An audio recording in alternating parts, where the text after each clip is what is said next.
আপনি ধরে নিন কোটাতে এসছেন, হ্যাঁ, এবার ধরুন আপনি নিটে যখন 700 নম্বরের গেম আছে, 700 নম্বরে আপনি 150-200 পেয়ে নিটে ডাকতে, বা 200 যে নম্বরটা আছে পেয়ে গেছেন।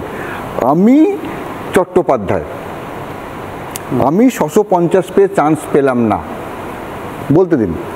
এবার ধরুন যে ছেলেটি মেধার মানে ছাড়া কোটায় চান্স পেল, আমরা কি করব? ব্যাপারটা কি না, আমি ব্যাপারটা বুঝুন। একটা অমেধাবী ছেলে ডাক্তার হচ্ছে, সে কি রুগী মারতে পারে? সেটা টাকা দিয়ে ডাক্তার দেখাচ্ছে। ডাক্তারি যখন পড়ানো হয় তাদের 5-6 বছর পড়তে হয়, তারা কিছুটা আপডেটেড হয়ে যায় না, তার মানে হাতুড়ের ডাক্তাররাও তো আপডেটেড হয়ে যাচ্ছে। কিন্তু যোগ্য মানুষ, যোগ্য ছাত্র ডাক্তার আপনি হচ্ছে না। বলছেন 500 বছর পরে একটা লোক কিছুটা আপডেট হয়ে গেল, সে আসলে কি জানেই না, অমেধাবী, সে কোনো ক্রমে পেয়েছে 150 নম্বর। শুনুন, মেধার কোনো বিকল্প হয় না, একদম। আর মেধা ছাড়া উচ্চশিক্ষায় আসা উচিত না, না টাকা দিয়ে না কাস্ট দিয়ে। এটা যদি বলতে যাই এটা কেউ মানবে না, সবাই রে করে উঠবে, একদম রে করে উঠবে।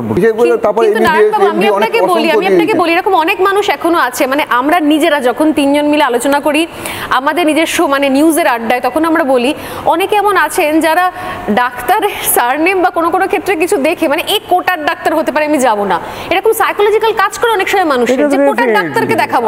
আমি যদি কাউকে এরকম রেফার করি, সে কোটার নয় কিন্তু টাইটেলটা বিদ্ঘুটে, হ্যাঁ হ্যাঁ, লোকে যেতে চায় না। কিন্তু বলুন, আমি ব্যানার্জি বা মুখার্জি, কিন্তু আমি 11 কোটি টাকা দিয়ে আমি রেডিও ডায়াগনোসিস সিটটা কিনেছি, তাহলে তারপরে কি হবে? মানে এটা শুভ্রাংশুদা, এটা আমাদের খুব ক্লিয়ার করে দেওয়া উচিত একদম পলিটিক্যালি কারেক্ট থেকে, যে এটা কিন্তু মানে জাত পাত বা কাস্টের বিষয় নয়, এই বিষয়টা খুব নির্দিষ্টভাবে উনি যেটা বলছিলেন, এবং এটা নিয়ে দীর্ঘ লড়াই হয়েছে ভারতবর্ষে, যে আজকে যারা হয়তো আনরিজার্ভড তারাও তো কোটার মধ্যে ঢুকে পড়ছেন। এনআরআই 6-7 কোটি টাকার জোরে, মানে নারায়ণ ব্যানার্জি তিনি আনরিজার্ভড কোটায়, তিনিও হয়তো 6 কোটি টাকা দিলে চান্স পেয়ে যাবেন। সুতরাং এটা শুধুমাত্র যে মানে এই মধ্যে কথাটা হচ্ছে একমাত্র মেধা, ঠিক, মেধার বাইরে তো কিছু নেই, মেধার বাইরে অন্তত কিচ্ছু নেই, অন্তত না, এটাই তো একদম পরিষ্কার। এবং এটার জন্য আপনি যথেষ্ট ট্রোলও হয়েছেন। হ্যাঁ, করুক গে, ট্রোলগুলো দেখি না।